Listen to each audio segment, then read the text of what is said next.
So good afternoon. We're going to work this afternoon with perpendicular lines. Now remember, perpendicular lines are two lines that intersect, but they have a special intersection. That intersection forms what we call a right angle. So an example would be something like this. See how we have these two lines that cross, and they have this special intersection which we call a right angle there. So they intersect in a very special way. So look at this problem here. We have we want to graph the line that passes through the point 0, 5 and is perpendicular to the given line. So we have this point 0, 5, and we have a line over here that's given, and we want to draw a line that is perpendicular. So we know it's got to come across here somehow like this to form a right angle. Now, just like with parallel lines, we said that there's a relationship between those slopes. If two lines are parallel, those slopes had to be the same. Well, if the slopes are perpendicular, again, we have this symbol here that oftentimes used for perpendicular. So perpendicular slopes are what we call opposite reciprocals. So if I can find the slope of this line, if I can determine the slope of this line, that slope will allow me to determine the slope of the line that I'm looking for.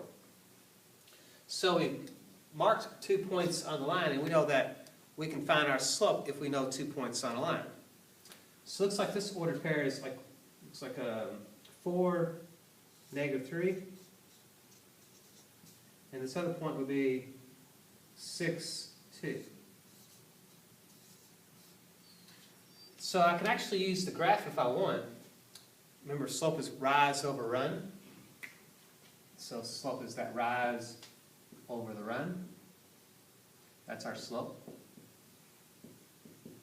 So I could start at this point and rise up 1, 2, 3, 4, 5 and run over 2. So it looks like my slope is 5 over 2.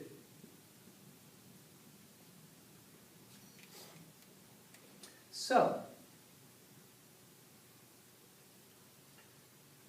and that makes sense because it looks like we have an increasing slope. It is a positive direction.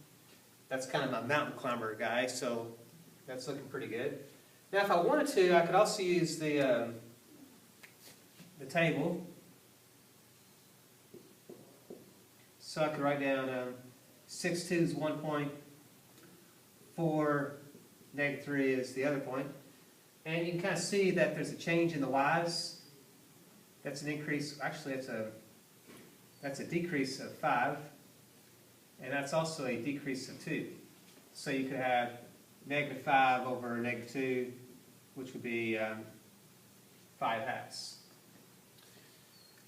And don't forget, we also have our slope formula that says m is equal to y2 minus y1 over x2 minus x1. So I can also use my slope formula.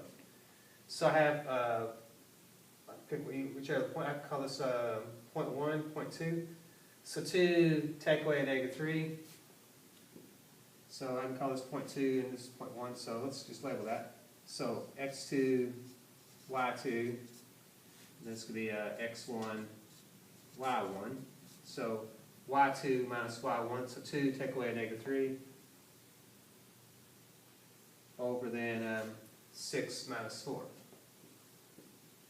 So I did get 2 plus 3 on the top. 6 minus 4 is 2. We do indeed get 5/2.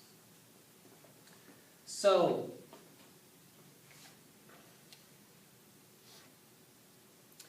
what we are going to say here then, if I know slope 1, slope 2, let me try to write that out a little bit better.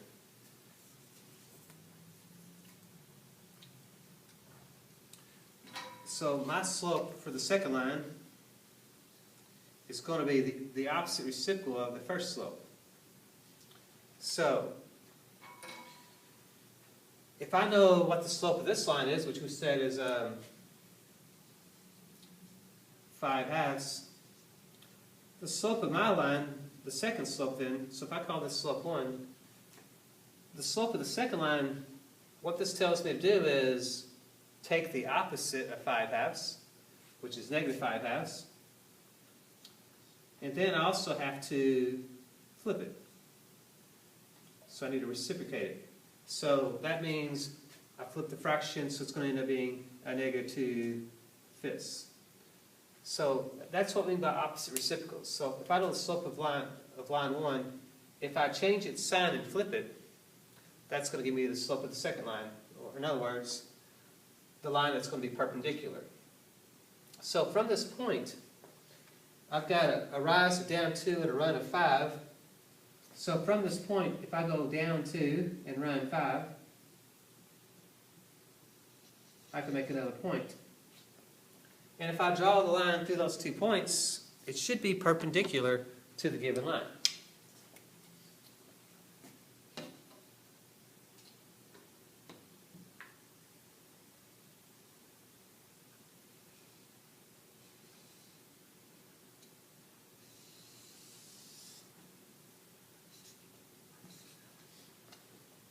So when I draw that line, this should be a right angle there. And that looks pretty good for a sketch there. My straight edge seems to be a little warped for some reason, but yeah, I think that's got the job done there. So a key thing to pick up on is when we're talking about perpendicular lines and their slopes, those slopes are what we call opposite reciprocals of each other. So we can kind of do this number on it. So if I have a slope, if I change its sign and flip it, I can find what we call the perpendicular slope. So this would be the perpendicular slope, if you will. So this is going to be our perpendicular slope. Okay. So hopefully that helps out a little bit. Stay tuned. Let's see what our next lesson is going to be.